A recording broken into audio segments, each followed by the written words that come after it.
Kasi naniningil sila ng pera ang sapat. Pero gumagamit sila ng tinitik sila ng herbal, binigay sa tao. Nung nagpagaling ng Panginoon, hindi niya nilaba, kundi automatic, your bill. Wala siyang binigay na herbal. Wala, hindi niya siya naningil. Sa pananaw lang ng Pariseo, lumabag siya. Pero sabi ng Panginoon, huwag na akong bulahin, hindi ako lumabag. In-accuse, iba yung in-accuse siya lumabag sa actual na paglabag. Yun naman, dumampot siya ng isang batay. Actually, hindi siya dumampot ang mga disipulo eh. Gutom, dumampot. Bakit bawal ba yun? Hindi mo bawal yun. Ang bawal sa tawad, yung pag-harvest. Naglagay pa sa sako, mga disipulo, sa supot, at in-harvest. Ang pagkain daw mo sa kainin mo, hindi bawal ang sabat. Ang bawal yung mag-harvest. Pero pinagbawal ng Pariseo, yung pagtampot, kasi baka may harvest pa. Kumana may sugmen na yun. Ang bawal mag-harvest. Ako po, ano po yung totoong rest ng mga tao, yung araw na rest? Kasi pinakalagay ko ba sa Bible na yung rest ng mga tao? Kaya po, sabi nga, spiritually, every day is a rest day if you're born again in spirit. Every day is a rest kasi ang kaluluwa natin, naka-rest na tayo Kristo eh. Pero yung literal day na pinagpala ng Diyos, ay Sabat pa rin. Mas higit po ang Sabado na pinagpala. Diyos na nagsabi sa Genesis chapter 2, pinagpala niya, sinangtipay niya. Pwede po yung linggo, Double hindi blessing. pinagpala. Pinagpala din, pero may double blessing sa Sabat. Ako pa yung nagpapatotoo kasi palit yung salamin. pinagpala ako ng Panginoon. Na ano ni Kaya, pag tinanong niyo ako, ano ba yung araw ng pagtampon mo? Padala, dalawa ako. Sira. Sabado, saka linggo. Sige na, kasi wawawa. The triple blessing. Grabe kasi. Ito, magbigay, isang daan. Anong oras nilikha si Natapos na kaya Adan? Bukit ha. Wala nang pang-record. Anong oras? Six. Alam mo, Oras. next na, pwede nang kasi lalagay mo sa ganyan. Pag nalakaan ka, Bahay na hilig. malalagay. Hindi niya man Binilin ko kay Carl. Kakaluhin niya. Siyempre, cute kay Andre, kaya malayo na siya sa para sa luhin. Hindi niyo masasagot. Mahirap Eh, hindi pa kami Ako na nasagot. Ano? Just before Eve. Pagkatapos ng paglikha niya kay Eva. Kasi Eva, anong oras nilikha pala si Eva? Ano si Adan? Joke mo yun, joke mo yun. Tanong pa. Ay, Ito, yun. sir, kailangan po ba talaga natin i-celebrate yung literal na Sabat? Ano po yung significance nun sa atin? Yun nga po, ako, sinabi doon na magpahinga ka, ibig sabihin, magbigay ka ng panahon. Ibig sabihin, mag-Bible study ka, magbibigay ka ng panahon doon sa araw ng Sabat. Ngayon, sa atin, nahirapan tayo. Ako hindi ako naniniwala na ayaw ng mga Kristiyano mag-Sabat. Ang problema natin, hindi yun eh. Ang problema natin, yung gobyerno natin. Dapat ilipat niya ang linggo sa Sabado. So, ang civil holiday is Sunday in the Philippines. So, ang problema natin, may conflict palagi. Linggo yung pahinga sa trabaho ko. Hindi naman Sabado. So, it's a matter of yung ating civil holiday sa Pilipinas, linggo. Kakaroon ng conflict Pero, economic. sa palagay niyo kung gawing Sabado ang pahinga ng gobyerno ng Pilipinas, nilaan ng Sabat, katulad ng Israel. So, ang problema natin, ang gobyerno natin. Hindi. Kaya nga, actually po, sa Miyerkules, speaker po ako sa Quezon City Ministerial. Kasi si pwede kayo pupunta ron, sa 8 hanggang alas 10. Ang pag-usapan ko po yung Philippine Constitution and God. Nasaan ba ang Diyos sa Philippine Constitution? Kasi sinabi ron, we implore the aid of Almighty God. Pero sino yung God? Si Bahala ba yan? Si Allah ba yan? Sino yan? Dapat tayo i-identify ng mga kongresista yan, ng mga senado. Sino bang Diyos ng Pilipinas?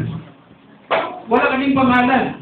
So, ang sagot ko po ron, walang ibang Diyos maliban sa God of Abraham, Isaac, and Israel, and through his son Jesus Christ. Dapat ma-identify.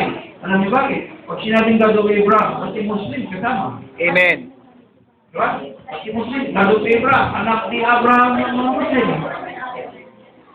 Kasi po, hindi malinaw. Tanong. Next question.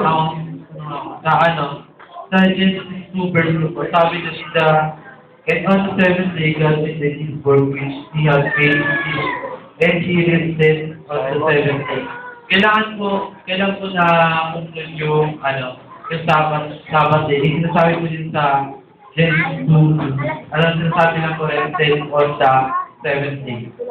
Yan nga po, pagbasahin natin ng Genesis chapter 1, on the evening, in the morning, first day. In the evening, in the morning, second day, in the evening, in the morning. Pag sinabing evening, alas 6 ng gabi. Nagdidilim. Nagdidilim at nag-uumaga, unang araw, nagdidilim, nag-uumaga, pangalawang araw. Hanggang sa ika-6 ng araw, nagdidilim, nag-uumaga, ika-6 ng araw, nilikha ang tao. Sa ika-7 araw, nagpahinga ang Diyos on the Sabbath day. So therefore, kagabi ng alas 6 pa onward, 6:30, gano'n. Nagpahinga ang Diyos. Linggo na yun, first day of the week na hanggang sumama yung alas 6, second day of the week na yun. Hindi na tayo maghintay ng alas 12. Yun po ang biblical time. Kasi yung 12 to 12, galing po yan sa Roma. Hindi naman tayo katoliko na eh. Sa Roma ho, kaya lang sinabi ko sa inyo, yan po ay inadapt ng gobyerno natin ang mga tradisyon ng Roma. Diba? Di ba totoo yun? Inadapt ng gobyerno ang mga tradisyon ng Roma. Kaya sa Pilipinas, marami silang ginawang kaya ngayon. Holiday. Maraming sa question na lang, question. Question. Kaoyak po. Matatanda na. Nanay.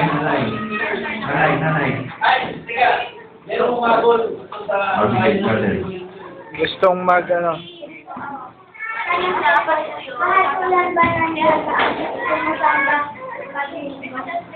Hahatulan ba ng Diyos ang sumasaba ng linggo? Hindi po, kasi nagpupuri naman siya sa linggo, nagpahinga siya, nagbigay siya ng panahon, mahalaga ron, nagbigay ng panahon sa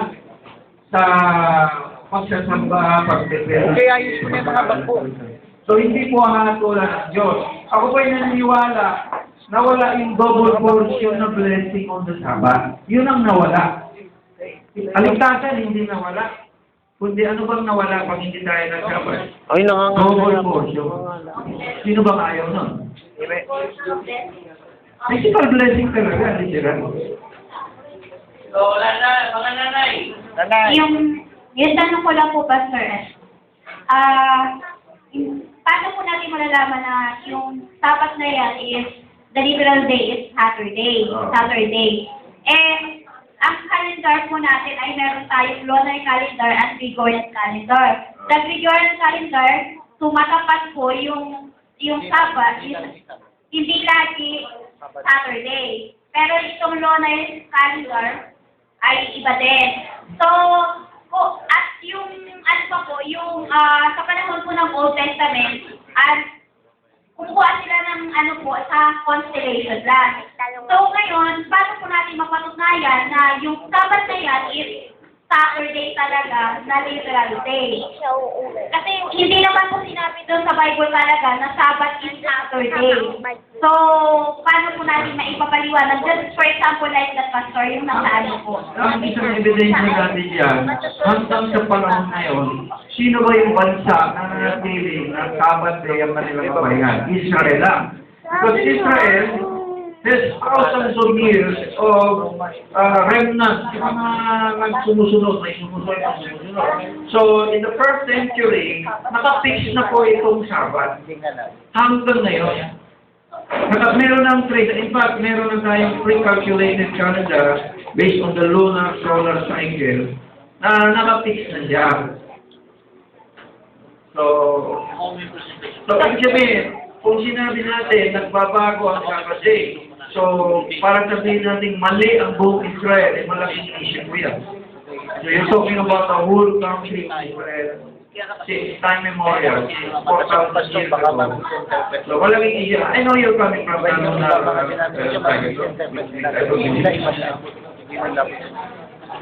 Mamahal yan siya. Actually, ang pinaka-complicated issue yan phases of the moon, mga ganyan. So, kasi kung mapapansin mo po, di ba, sa Jesus Christ pinanganak, constellation lang din po yung sinusundan nila.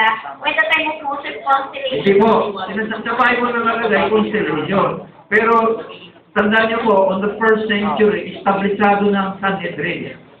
Sanhedrin has been established years before Jesus Christ came.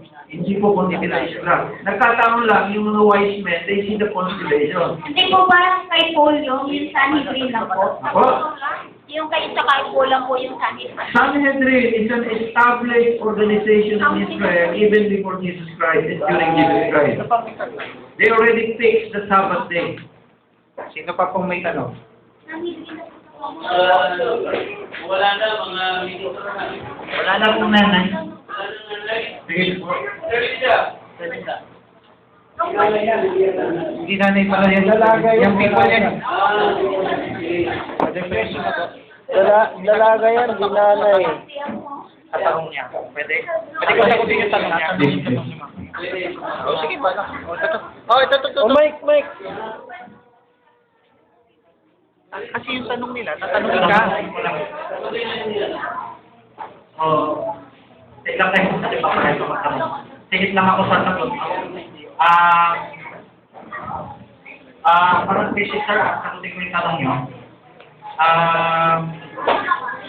Wala pa siyang day of the week. Yung nasabi siya kanina, wala Monday. So, yung Genesis chapter 2, kung na-declare yung Sabbath, tuloy-tuloy yun. Nagsimula yun sa 7th day. Pero, tuloy-tuloy yun, wala nang ibig-ibig. So, yung Sabbath nung kinilingay sa Genesis 2, is an eternal Sabbath. Yung day of the week, parang nire-record lang yun na. Kunwari, yung Hudyo, may day of the week. Yung day of the week sa calendar, nagbabago yun, or no problem. Kasi ang nire-record, yun nasa Genesis 2. Commemoration. Sabi ko sa Genesis 2, walang day of the week, kundi the 7th day, it's Sabbath, wala nang evening mo na ito. So, kahit na next day pa yan, sa eternal Sabbath. So that's a mystery Sabbath yan. Actually, there's a hidden mystery. So, yung day of the week, meron siyang pinapakita ng mundo. So, ano kaya yan? Ayan ang mystery. So, ibig sabihin, Brother Francis, there is no specific day. Doon sa Genesis. Parang commemoration lang yung tawag doon kasi sabi mo. Merong specific day, pero hindi weekly day. Okay. One day in your life. Yan ang pinapakita. One day in your life. Ano gusto magsabi? Hebrews 4:7. That's one day in your life. Eternal Sabbath yan. Kaya nga, napapansin nyo, may papasok na. Kasi yun ang pinapakita eh, eternal Sabbath. Tiran.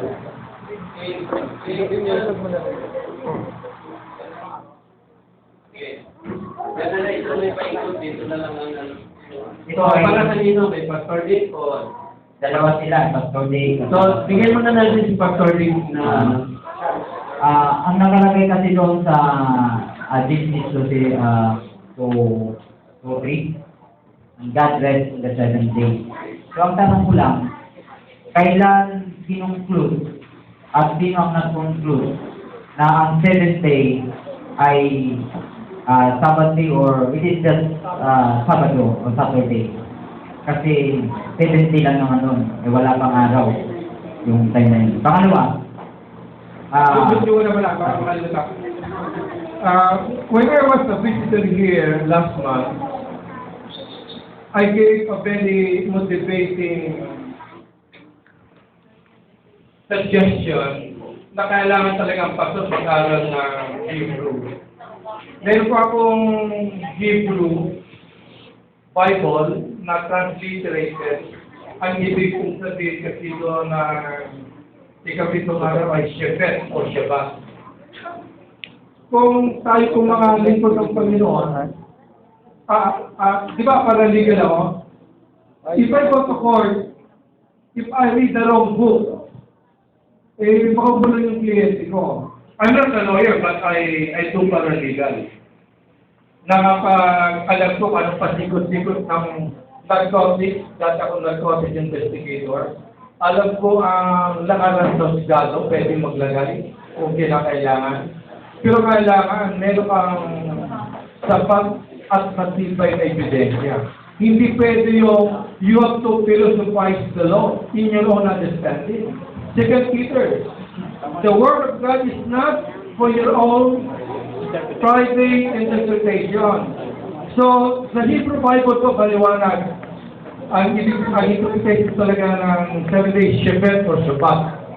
Kung bakit nagtayo ang Panginoon, sapagkat that was His prerogative. Tapos na yung kanyang trabaho. Hindi po na... Rest is not only nagpahinga. Rest also means peace. Pastor, And God sees on His word. hindi po Kaya mga kapatid, hindi nasasagot yung tanong eh. hindi. Sinasagot sila mga po eh. Sino daw po ang nag-presume? Anak, ang sagot ko po, it was God's own prerogative. Sapagkat sa righteous eh, meron pa makapagbabawal sa Panginoon na lumikan ng langit ang lupa na gusto nyo magpahinga ng Sabado. Tell me. Wala na. It was His own prerogative. At meron pang magbabawal sa Panginoon na magpahinga ng lalaki sa babae. O ba't hindi ba ang limita ng Diyos? Prerogative ng tao yun eh. Prerogative ng tao ng mga ministro na nandito kayo ngayon sa araw na ito. Ibig sabihin, will ng tao talaga yun. It was God's will to rest on the 7th day sapagkat yung 6 days of creation which were very, very good. Good on the 6th day, very good. So kung meron pa tayong next time if you will invite me, I will bring the Hebrew Bible. Transliterated po yun. Ikapitong araw na nakalagay doon, Shebet o Shabbat. Depende kung saan ka nang galing na region. Sa 123 na bansa, either ang Sabbath ay Sabado, Sabaton, o Sobota. Tinapan niyo sa dictionary, 123 countries. Either Sabado, Sobota, o Sabaton. So, nag-iikot lang pala talaga yun. Okay, next question, sir. Okay, parang ano eh, okay lang. Sige.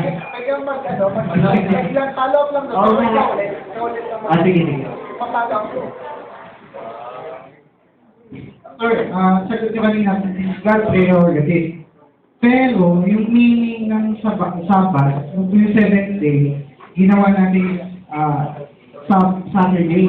Hindi ginawa natin. No. Hindi tayo gumawa, it was God. If you interpret the word Sabbath, 7 days Shabbat, hindi po natin. Baka yung translator ang ibig mong sabihin. But that's what I mean. Yeah, but hindi natin. Because of, you use the transliteration of the word Shabbat into Saturday. That's correct. So it is not God's prerogative that 7 day is Saturday. No. It was God's prerogative to rest on the Sabbath. Kagustuhan ng Diyos na magpahinga sa araw ng Sabado. Okay? Hindi ko ba malinaw yun?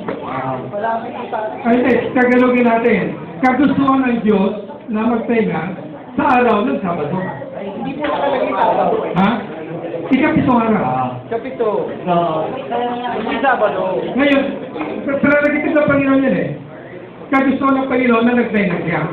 Kasi wala nang po creation, kapos na po lahat. Pero ang ibig sabihin po ng rest, sa Hebrew, it also means peace. Stoppage. Oh, stop it. So, hindi lang pahinga. Yes, sir. Dadalhin ko nga po yung Bible ko dito eh. Kasi kung yan ang sabi mo, brother Lito, no, it's not. I will bring the book, the Bible. Tingnan nyo sa etymology ng straw. Ang seventh day po itong nakalagay doon ni Shevet. Ikapitong araw. Ngayon, sabi ko nga sa inyo, nung una ko pumunta dito, kailangan din sa pastor mag-aaral ng grammar. Kasi pag sinabi mong the, letter T-H-E, that's a definite article. Sabi ni Brother Ray kanina, pag letter A, it comes from on any day. Pag A, say, a house. Pag sinabi mong the house, iba na po yun, definite talaga yun. Kaya sabi talaga sa Bible, on the seventh day. Di ba yung notes na ginawa ko? Ilang beses inulit-ulit yun. Ang dami. So check my research. Don't. Kasi ko lang si Milana, pagbibigyan ko, pero sasagutin ko lang yung tanong mo. Siyempre, pwede naman ako sumagot. Okay. Yung tinatanong mo, Berminan, ang issue na niya, calendar. Kasi wala namang calendar nun, di ba? Okay. So, 6 days go shalt work, but on the 7th day, Sabbath of the Lord. Kung ano yung sinet nilang calendar. Noon. Ngayon, bawat kultura may kanya-kanya calendar. Nagbabago-bago calendar.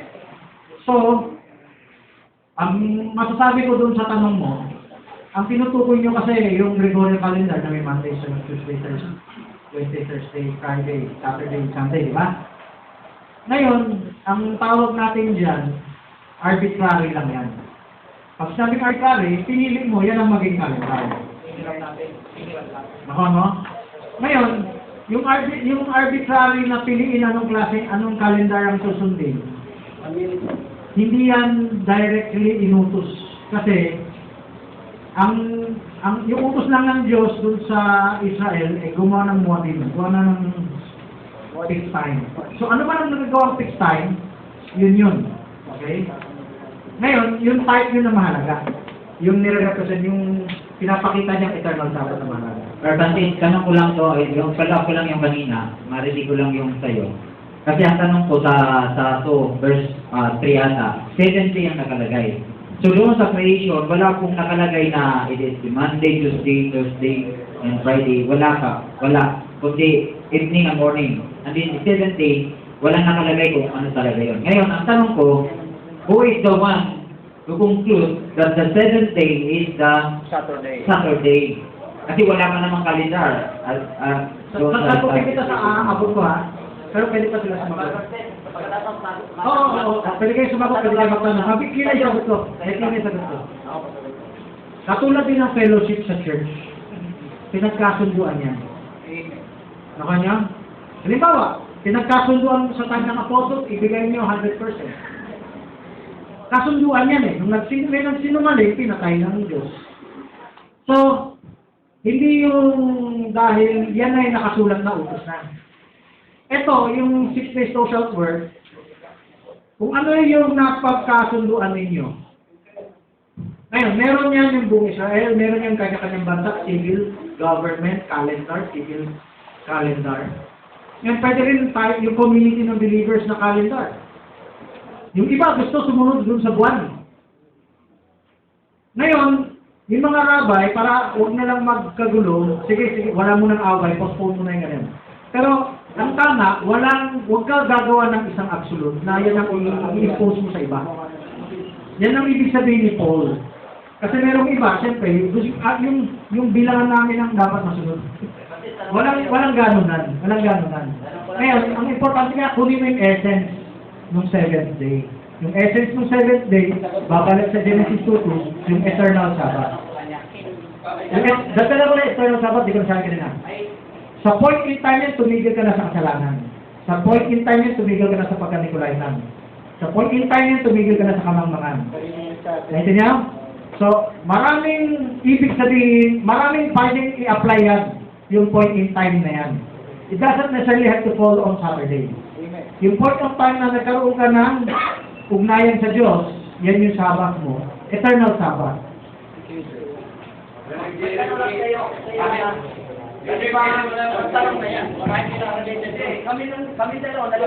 Sandali, kung gusto niya Okay.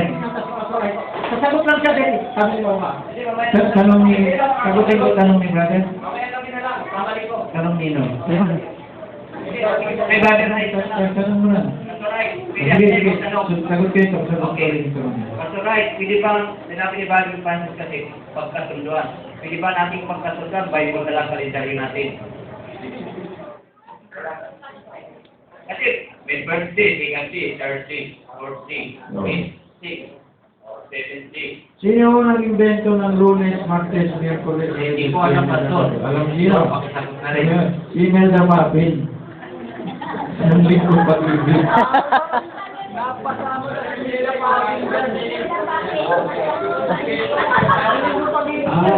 Actually, ganito yung pinreset nga ng kanina tinatanong niya. Alam mo na? Nabasa ko siya at sang-ayon ako dyan. Pero ito ay isang tanong na nasagot din. Yung lunar calendar, hindi siya pwedeng magkamali. Tandaan nyo. Hindi siya pwedeng magkamali. Ngayon, pero nakasulat, dahil ng Israel yan, tingnan niya mabuti yung kalendaryo ay yung moon. May ganyan, di ba? Tapos, ganyan. Totoo yan, pag nasa Israel ka, yan ang makikita mo dyan sila nakabase. Pero paano kung nasa Amerika? Iba.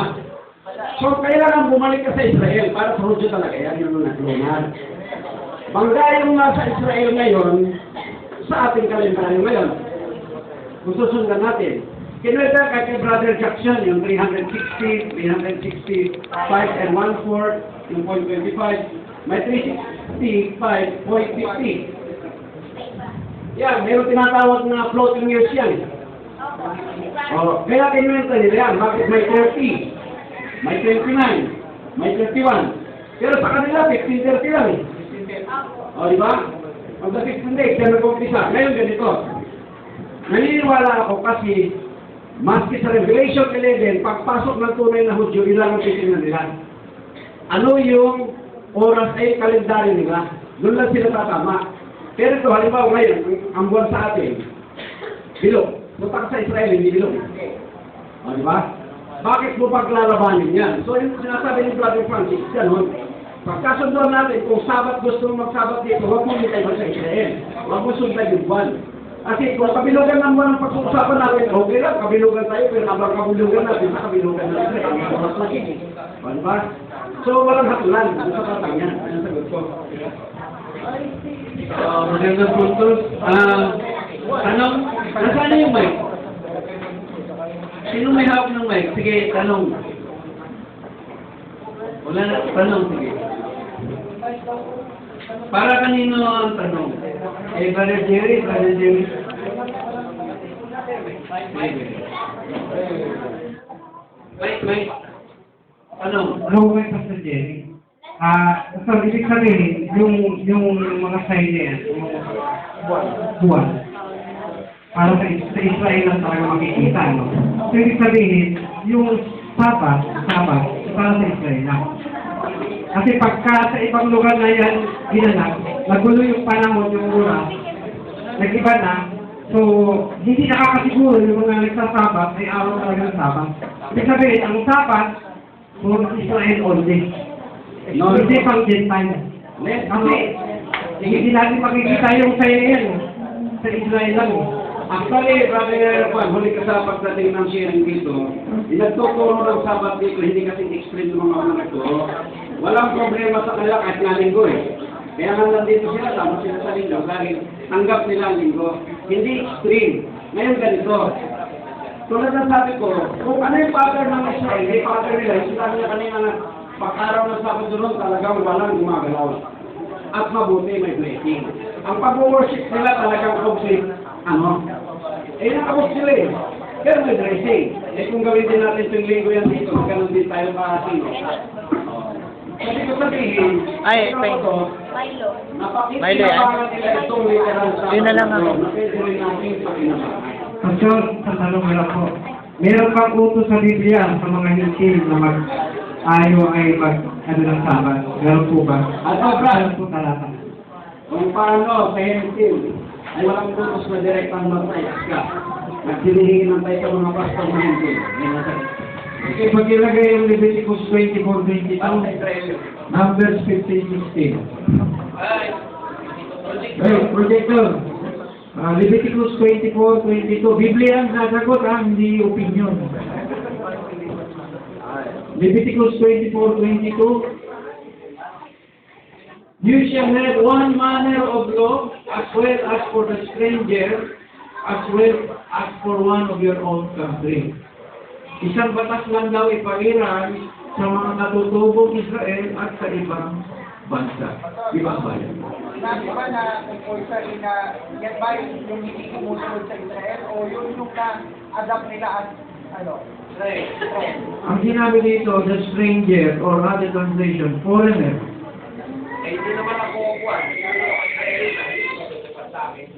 Kaya nga sabi dito, isang batas lang, one manner of law, as for the stranger, foreigner, and as for one of your own country. I am Yahweh your God. Yun lang. Ayaw mo naman paliwanan na. Yun na yung sinabi ng Diyos. Pag binasa ko lang yung talata. Tama naman. Meron pang isang talata yan. Kaya pag sinabi natin, yan ba'y para sa Israel lang? Okay. Magbigay ako ng $100 ulit. Basahin mo sa akin yung talata na para sa Israel lang sa akin. Basahin mo sa akin. Sa Biblia. Dagdagan ko, 200. 300. O 500. Magbigay ako. Basahin niyo sa akin na ang Sabat ay para sa Israel lang. Wala bang magaling sa kayo dito? Hindi. Leviticus 23:37. Yan. Basahin natin. Leviticus 23. 35. Kasi, nababasa ko lang dito na foreigner in Israel.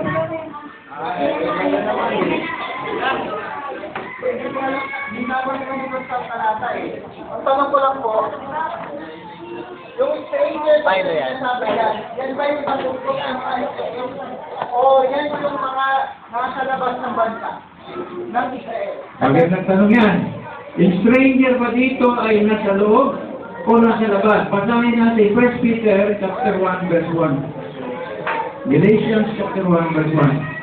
Ang stranger kasi, hindi sa labas yun. 1 Peter chapter 1 verse 1.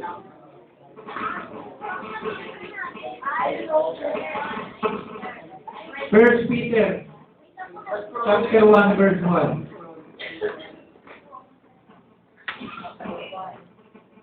Kape sila, makape sila.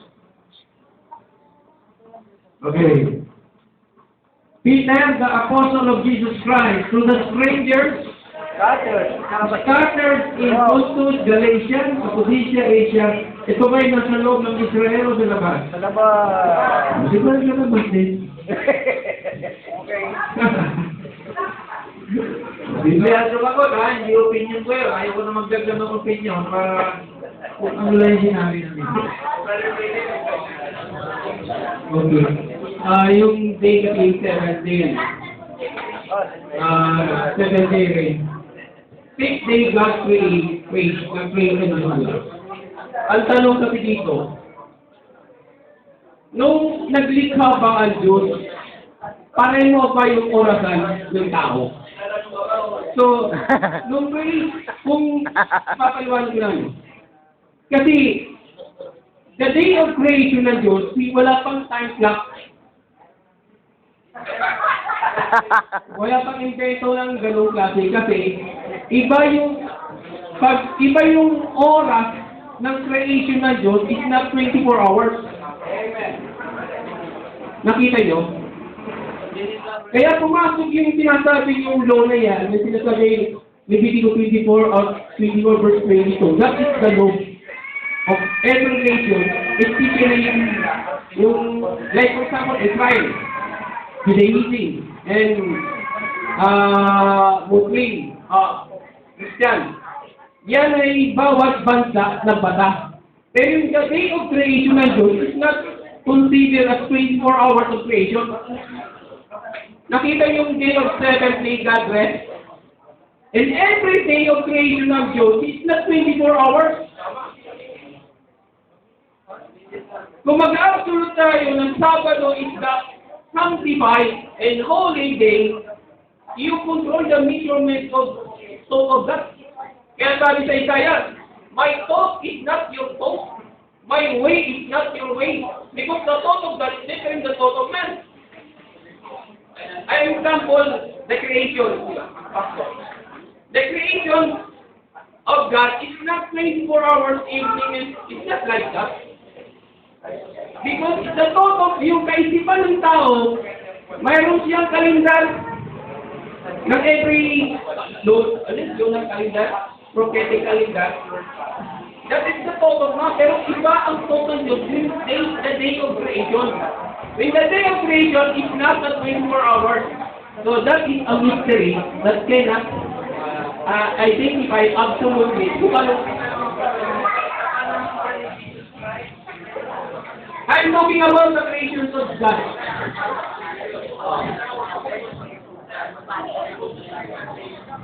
Meron kayong point doon kasi maiwala na itong place niyo, no? Pero may follow-up question ako. Kasi sa panahon ni Jesus Christ, ang araw ba, sabi niya kasi, did you know there is 12 hours in the day and 12 hours in the night? Ibig sabihin, 24.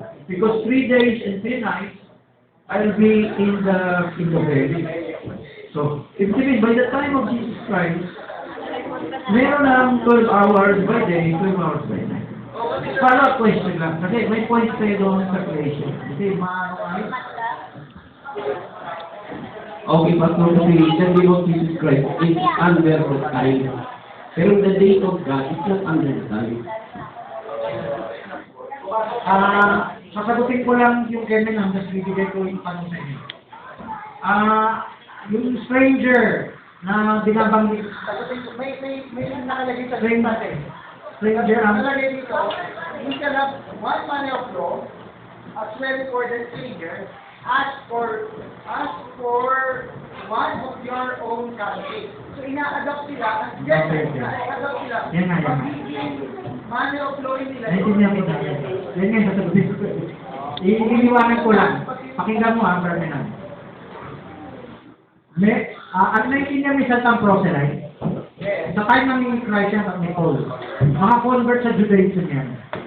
Sa time ni Nehemiah, meron din silang mga Anong chapter Gentiles verse? na sumama sa kanilang bayan. Si Uriah. Pwede yung Mark 2:24? Hindi mo join yan salita. Hittite yun. Pero sumama sa kanila. Si Rahab. Diba? So, yun ang tinutukoy na stranger na sumama sa bayan nila. Bayan. Oh. Pag sumama, So, kailangan sumunod. Kailangan sumunod. Ngayon, yung stranger sa labas, yung una yung pinot ni Peter, mga Gentile converts nila yan. Meron silang convert na hindi proselyte. Or Francis, pwede ako magpabasa ng talata. Katunayan na hindi pwede law sa strangers yung katulad ng ginagawa ng law sa Israel. Bago mo basahin, patapusin ko yung sabihin. Second Chronicles 6:33. Sige, buksan niyo na, pero may patapusin mo yung sinasabi ko. Pabuksan mo na yun. Tuloy mo na yung sinasabi ko ha. Yung sumali sa bayan ng Israel, yan yung stranger na obligado sumunod sa patakaran. Parang pag manalite, gusto niya mag-video kahit na iba pa rin ng paano, pwede. Di ba? Patakaran ng sarili church. So, hindi naman siya under ng iba, nabawal ka mag-video sarili mo. Ikaw Diba? talaga. Sarili mo church. Sinigit. Pag kami ang gawain namin yan, di ba? Ikaw talaga. So, ganun din yung bansa. Yung pumasok sa kanyang bansa, kailangan sumunod para hindi masira yung bakting ng Diyos. Ngayon, sa labas ng bansa, nagliligtas pa rin ng Diyos ng Gentile kahit hindi nila alam ang kautusan. Okay? So, before the gospel was preached to them and after the gospel was preached to them, the same. So, naging concept ni Paul, yung mga kasamahan niya, pipilitin yung Gentile na bagong convert. Sabi ni Paul, hindi na isasama yung ibang pinapagawa. So yan yung stranger na binati ni Peter. Ibang stranger. Yan yung talata ba? Meron pang stranger, yung sa Pentecost. So day Pentecost, proselyte yun. Pag sinabi kong proselyte, convert sa Judaismo. Kahit Gentile pa sila. Pero merong ibang na-convert, hindi na dagay sa Judaismo. Hindi proselyte yun. May nakalagay ko. Okay, do according to all the strangers. Call it. Call it to thee for, and to all people of the earth may know the name. So yung name na binabanggit dyan, pinapayagan ng Diyos kung anong pagkatawag ng strangers sa Diyos. Hindi compulsory kung anong tawag ng Jew, Israelite, yun din ang kailangan itawag ng stranger. Sagutin ko yan, kasi ginamit yung verse na yan, para kailangan yung bigkas. Meron kasi dumating na turo dito, kailangan yung bigkas ganito. Ito yung pangalan. Ginamit yung verse na yan. Ngayon, nakuha ko sa verse na yan, hindi ang Diyos nagbabawal na may ibang bigkas. Kaya according to the stranger that called us today. Bermenan, yung original verse na yan, sa time ni Solomon, marami siyang bisita. Marami siyang bisita, naki-celebrate sa templo. Takatli kayo. Marami siyang bisita. Yung inauguration ng templo, hindi lang mga Hudyo o Israelita yan. Maraming mga Hintil lang dyan na naki-celebrate sa kanila. Kaya ang prayer ni Solomon, kahit na yung mga stranger, which is the Gentiles, na hindi pa nila ka-religious, pero naki-worship sa kanila, so hindi nila pinilit na-convert, no? Pero gusto maki-worship, no? Gusto matuto sa ano nila. Siyempre, iba yung bigkas nila. Kikilalanin din ng Diyos yan. Kikilalanin din ng Diyos yung ano nila. So ngayon, Bermenan, kung sasabihin mo ng taga-malayo, ang tawag ko dyan extrapolation. Ibig sabihin, hindi original pinag-pray ni Solomon yan. Yung pinag-pray ni Solomon, yung bisita. Pero kung gusto mo gamitin yung taga-malayo, eh, kikilalanin ng Diyos, extrapolation ng verse. Isipin, pwede mo, extrapolation, hindi yan ang original na meaning ng verse. Pero meron din kinikilala ng Diyos sa ganyan. Pang-encouragement application lang. Mari, gagamitin yung verse na yan, yung tinutuloy yan, encouragement style lang yan. Halimbawa, yung may stranger din sa Pilipinas. Alam niyo kung saan? Sa Samar, Samaria. Ano yung tribe of Solomon? Para hindi kayo. Meron akong follow-up verse tungkol sa stranger. Ephesians chapter 2. Ephesians chapter 2. Lumagan tayo talata sa talata para malinaw na Biblia ang lahat. Ay, tulog na yung ano. Ephesians chapter 2.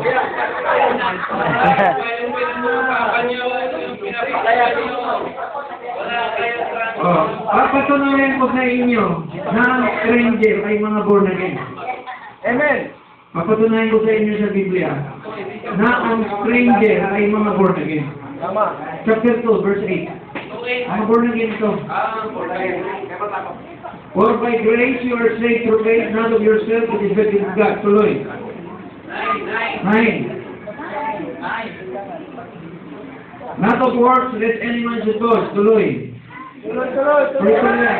For we are His workmanship, created in Christ Jesus unto good works which God has before ordained that we should walk in them. So born again ito, di ba? We are saved by grace through faith. Born again. 11. Wherefore, remember that being time past sa unang panahon, sa laman, who are called the uncircumcision, Gentiles, by the circumcision, the proselyte, in the flesh made by hands. Verse 12. That at that time you were without Christ. Ang tinutukoy dito, mga Gentiles. Being aliens from the commonwealth of Israel, strangers to the covenant of promise, having no hope without God in the world. So you were strangers when you were Gentiles without Christ, you were strangers. But because you are saved by grace through faith, anong sabi sa susunod talata? But in Christ Jesus, You who sometimes were far off are made nigh. Those that you are far off, kayo mga malayo na hintil, pinalapit na sa pamagitan ng banal dugo ni Cristo. Verse 14. For He is our peace, who has made both one, and has broken down the middle wall of partition. Kung ituloy-tuloy mo to sa 19, sinabi niya, ang mga Gentiles ay kasama na sa bayan ng Diyos. Mga kapatid, ano ba ang pinanggalingan ng pananampalataya natin? Tanong, may tipan ba na ginawa ang Diyos sa Gentile lamang? May tipan ba ginawa ang Diyos exclusive sa Gentile? Kanino lahat ang tipan ginawa? Oh, bakit tayo nagmamalaki na para bang sila hiwalay kayo sa ating ito? Ang tawag natin dyan, wala tayong credit in sight. Wala tayong credit in sight. Ang Kristiyano ko, sabi ni Pastor Lito, galing sa Judaismo. Satisfied ako, si Pastor Lito ang pagturo dito. Satisfied ako sa sagot ni Pastor Lito. Yun ang pinaka-malapit na narinig ko. Meron bang tipan, meron ang Diyos na maliwan sa Israel? Tayo po ay hinugpong lamang, grafted in, adopted lang po tayo. Hindi pwede magmalaki. Ang sabihin natin, hindi natin makayanang sundin din lahat, katulad nila. Nahirapan din tayo. Kaya sa biyaya ng Diyos lamang tayo, naliligtas. Ang isa ko pong mga kapatid na gusto nga i-share po is, ang Israel at ang Hintil, sabi nga ng verse, tingnan sa verse 19, dito sa verse 19. Verse 19 ito. Verse 8, Now therefore you are no more strangers and foreigners, but fellow citizens with the saints, sa household of God Israel. Malinaw po, hindi na kayo iba. Kasi ang istura natin sa Israel, ibang lahi, ibang tao, ibang reliyon, hindi pa tumanggap kay Kristo. Sabi ko nga, 1 milyon ng Hudyo ngayon tumanggap kay Kristo sa Israel. I-update niyo po ang inyong... kaya dapat ang bawat Kristiyano pupunta sa Israel para maliwanagan. 50% discount ngayon sa Israel. Sino gusto pumunta sa Israel? Oh. 50% discount. Tanong po? Brother, maning. Oh, nasagot na ho. You're no more strangers and foreigners. Pinag-isa na daw ni Kristo ang strangers and foreigners in Israel sa pamagitan ng dugo ni Kristo. Kaya sinabi, there's no more Jew nor Gentile. Kasi pagdating sa kasalanan, isa lang ang kulay ng dugo natin, pula. Makasalanan. Oo, tanong. Sige po, tanong po. Wala na yung...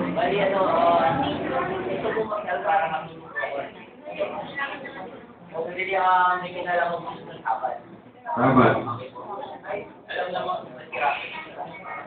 Oy, tanong ko.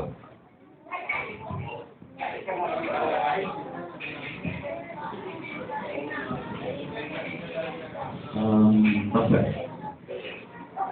Malanaw po natin yung unang sabat at yung point sa Genesis chapter 2 verse 1. Yung, sabi nga, di ba, yung Genesis chapter 1, reversal, perpetual 40. Tapos sa chapter 2, yun nga, and then God ended all his work that he made. And he rested, sabi. Tapos sa Exodus chapter 20, verse 10, matayin po ang pastor, sabi niya. Ngunit ang ikapitong araw ay sabat sa Panginoon mong Diyos. Sa araw na iyan ay huwag kang gagawa ng anumang gawa. Ikaw ang Diyos na anak ng lalaki ni babae, etc. Tapos sabi po, ang iyong sabi ko sa ito, sapagkat sa anim na araw ay ginawa ng Panginoon ng langit at lupa, ang dagat, ang lahat na roon, at nagpahinga sa ikapitong araw na ano pa pinagpala ng Panginoon ang araw ng Sabat at pinakabanal. Yes po, ang tanong ko po sa mga sabalista po kayo, sir. Okay, sige po. Sa lahat na lang po na nakakapanood po. Ano po ba mas mahalaga? Yung kung carnal Sabbath ni Moises o yung kung spiritual Sabbath ni Jesus Christ? Okay po. May mga suntong mga tanong. Alam niyo po, kasi po, meron akong dinatatan, nagbibigay kami ng seminar taon-taon, 5 times a year. We give the seminar, the Hebrew versus the Greek mindset. The Hebrew versus the Greek mindset, yan ang mindset kung saan na isulat ang Biblia. Sa tanong ko pa lang, malalaman ko na kung ano ang mindset mo. Pag pinaghiwalay mo ang spiritual sa literal, Greek po yun. Hindi ganun mag-isip ang mga Hebrew. So, ano ba ang mahalaga po daw? Spiritual o literal? Anong sagot? Hindi na napapaghiwalay. Inihiwalay kasi natin eh. So, Greek mindset, inihiwalay. Diba? Ang literal sa physical. So, spiritual na lang tayo. O, solve na yung problema kasi nahiwalay mo rin. Pero sa Hebrew, yung ang liwanag doon, ikapitong araw,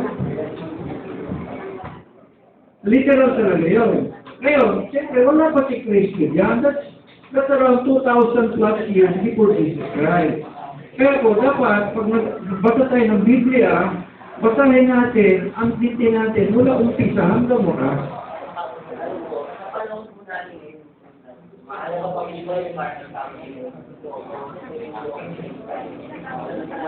Okay, mahalaga pa ba? Sasagutin ko muna maayos. Hindi po law ni Moses ang Sabbath. It's the law of Yahweh. Si Moses po ay hindi Diyos. Diba? Basahin natin mula 23 Leviticus verse 1. Ako si Yahweh, ito yung mga takdang panahon. Hindi po si Moses ang nagbigay ng batas.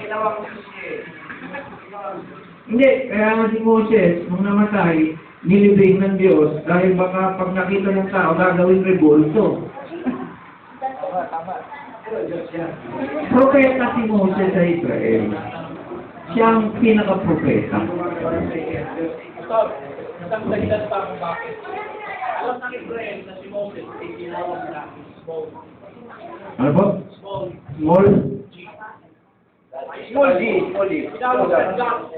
Small God. May talata ba siya na tinawag ng God? Sabi sa kanya, sinabi sa Bible, tinawag siya, ewan ko sa Hebrew, Elohim. Okay, Elohim is a generic name.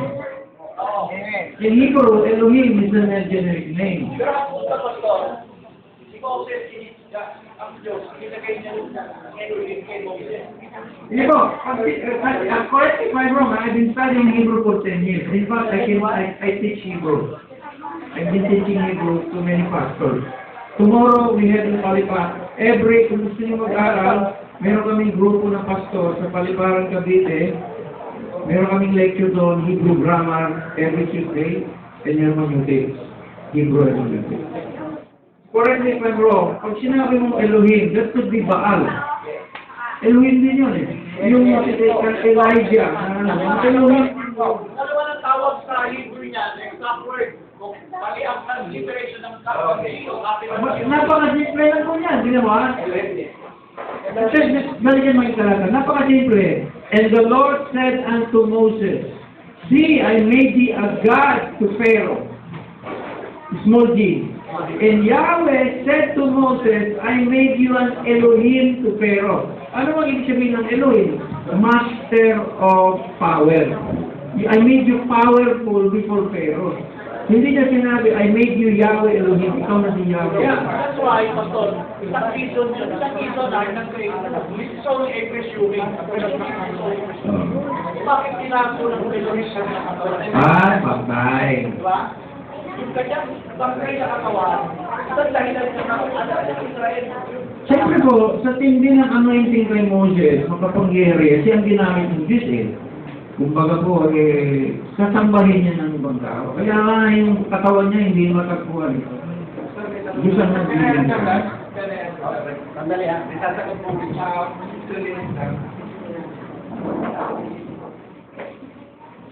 18 years ago, I officiated the wedding between a Jewish guy and a Filipino. So in 1998, I was invited to go there. You won't believe it, ang Hudyo pa lang, may pagkakatoliko din. Ang dami nilang superstitious belief. And one of the things that I have experienced, maraming Hudyo na pumupunta sa punto ng kanilang favorite na rabbi. And you won't believe it, maraming babae na wala anak, after going to the punto of the rabbi, napubuntis. After 5 years. Meron isa naman doon, nag-take ng exam sa Bugadya sa Israel. Ba't ko nalaman to? Kasi when I stayed there for 2 weeks, pinuntahan talaga namin yung mga small things. So, ang mga Hudyo po ay mahilig sa mga supernatural and superstitious belief. Kung hindi tinago ng Diyos ang bangkay ni Moses, ay sasambahin talaga. Kaya kita mo, even the writings sa Talmud, they do not quote the scriptures eh. The good rabbi who wrote the Talmud, quoting from another rabbi, they normally write and quote from their own favorite rabbi. Kaya yung isang Hudyo, panoorin po sa YouTube, his name is Seth Korak, pumunta sa rabbi na pinaka-rabbi na contemporary ng lolo niya. Sabi niya doon sa rabbi, pinaka-grand rabbi ng Israel. Sabi niya, ginong rabbi, yung tungkol sa mga tanong o issues na hindi ko maintindihan, pumunta ako sa 23 na rabbi. At nakatanggap ako ng sagot na 24. Do you get the joke? 23 na rabbi ang pinunta niya, ang natanggap niya na sagot ay 24. Sapagkat bawat isang rabbi may kanya-kanyang interpretation. So, hindi ako magtataka kung bakit tinago ni Adonai Elohim, no? But his name is spelled Yehweh Pateiro. So, yun lang po. Maraming salamat sa inyo.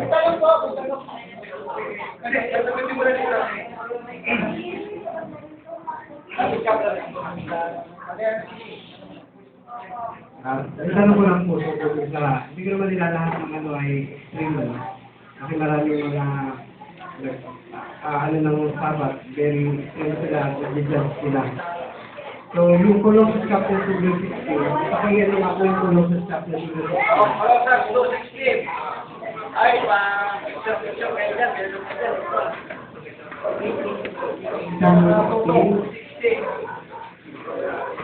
Ano po paliwanag ko dito? Ako. Hindi po. Sabi rito, let no man therefore judge you Ayan. in meat, kain, in drink, inumin, in respect to a holy day, appointed times, mga festival ng Israel, or the new moon, facing of the moon, kung saan tayo taghalo, or the Sabbath day. Kaya bakit Sabbath day? Kasi maraming klaseng Sabbath day.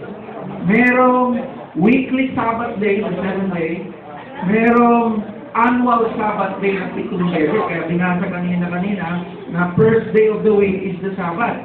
Kasi yun po ay feast of the first fruits. Ibig sabihin, holiday, walang pasok. Diba? Minsan may 8th day of the week of the month is Sabbath because that's the last day of the Feast of Tabernacles. So huwag daw kayong pahuhusga. Nino man. Let no man therefore judge you. Huwag kayong pahuhusga. Ngayon mga kapatid, kaya naman yung text. Context will determine the meaning of the text. Context. Kaya, pag nagbasa kayo ng talata na medyo mahirap inawain, basahin mo yung buong chapter. Sa verse 8, makikita nyo kung sino yung kausap ni Apostol Pablo rito. Sa verse 8, sino yung tinatawag niya, huwag kayong pahuhusga sa mga to. Do not let any man spoil you through philosophy, vain deceit, after the tradition of men, after the rudiments of the world, and not after Christ. These are the philosophers in Colossians. Huwag tayo pahusga sa mga pilosopo, mga taga-Colossians. Bakit? Hindi naman mananampalataya yung mga yan. Yun lang po yun. Ang magandang intindihin niya, yung verse 17. Verse 17. Ikaw, Which mag-ano ka are ng... a shadow Huwag yung mga bago. of the things to come, but the body or the substance is Christ. Ngayon po, tingnan na po. Ganun niyo mabuti, Pakita mo siya. Ito'y anino ng mga bagay na darating, hindi siya sinabing nakaraan. Hindi sinabi ang Sabat ay mga nakaraan, kundi mga darating pa. Ibig sabihin, ang katuparan ng totoong Sabat, si Kristo pa rin. Pero hindi sinabi niya, wala nang say-say yung nakaraan. Kasi nga maraming klaseng Sabat. May 7-day Sabat, merong annual Sabat, Feast of Pentecost is a Sabat, Passover is a Sabat, Trumpet is a Sabat, Tabernacle is a Sabat. Yan yata ang topic mamayang gabi. Mamayang gabi, August 6, di ba? Ako sa wat? Ay, tanong.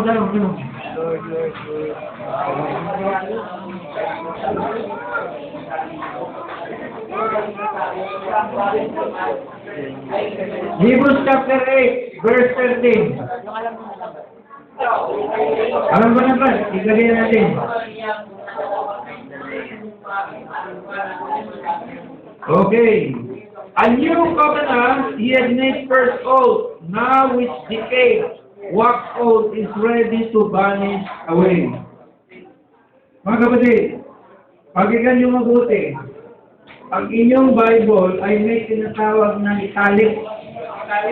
Ito, hindi ko mahaboy.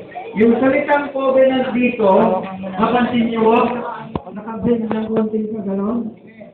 Hindi siya nakatayo. Italics ang tawag yan. Ang kulay niya medyo gray, hindi siya itim. Ito, kulay itim eh. Kaya kulay gray. Ang ibig sabihin ng Bible translator dyan, hindi yan kasama sa original na talata. Correct me if I'm wrong. Dinagdag yan ng translator. Gusto niyang ipalabas na yung lumang tipan ay obsolete na. Wala nang halaga. Okay. Ngayon po, ngayon, ano ba ang naging obsolete na pinag-uusapan sa chapter 8 ng Hebrews? Kaya nga context will determine the meaning of the text. Huwag kayong papako sa isang verse at gawing doctrine na kaparo. Sabi mo sa'yo, wala na yung old covenant, new covenant na. Sino mga sagot nito? Ano ba ang pinag-uusapan na magiging obsolete? Ang Sabat ba ay maging obsolete? Ano ang magiging obsolete? Ano yung mawawala na? The new of a new, we had made the first old, now that it makes decay and wax old is ready to, what is ready to vanish away na pinag-uusapan nito? Alam niyo yung context? Alam niyo ano? What's namin yung sa verse 1? Sinasa verse 1, chapter 8. Woo!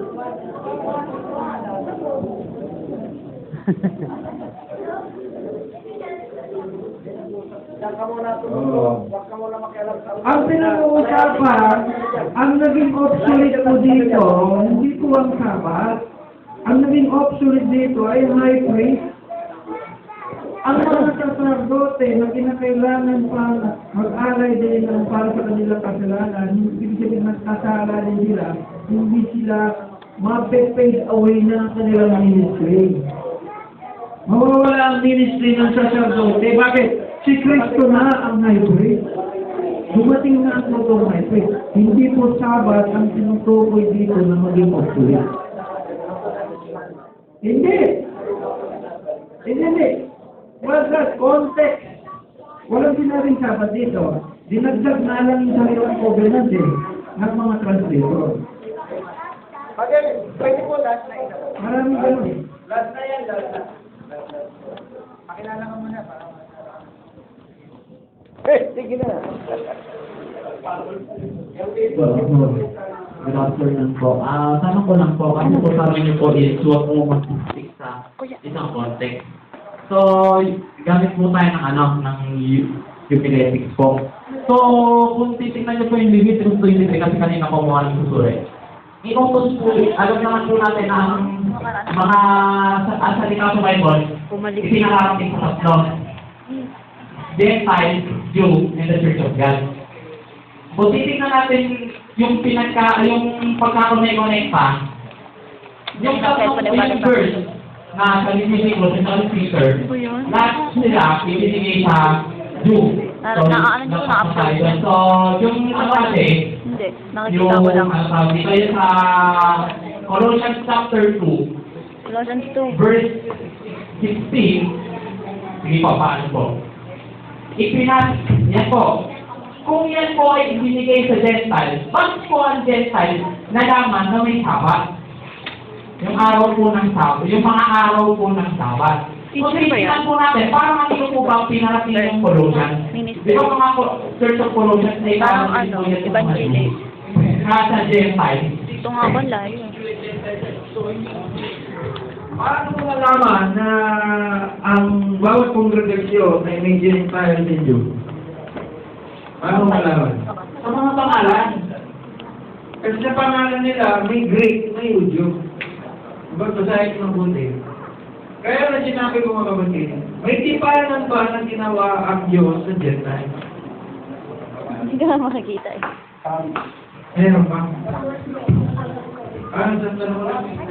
Ito.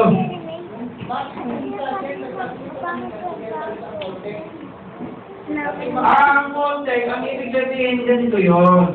Ang mga nasa Colossa, ay ito yung mga born again na. Ibig sabihin, nag-aaral na ito ng Biblia. Mga Colossians believers ito eh. Si Paul din Tingin nga yan. ang evangelize yan eh. Yung mga believers na to. Hindi ba mga believers ito? So, Parmenan, siyempre marami kang tanong, di ba? Tutuloy namin ito na subject. Mag-ano lang tayo, mag-refresh lang tayo. Tayo lahat.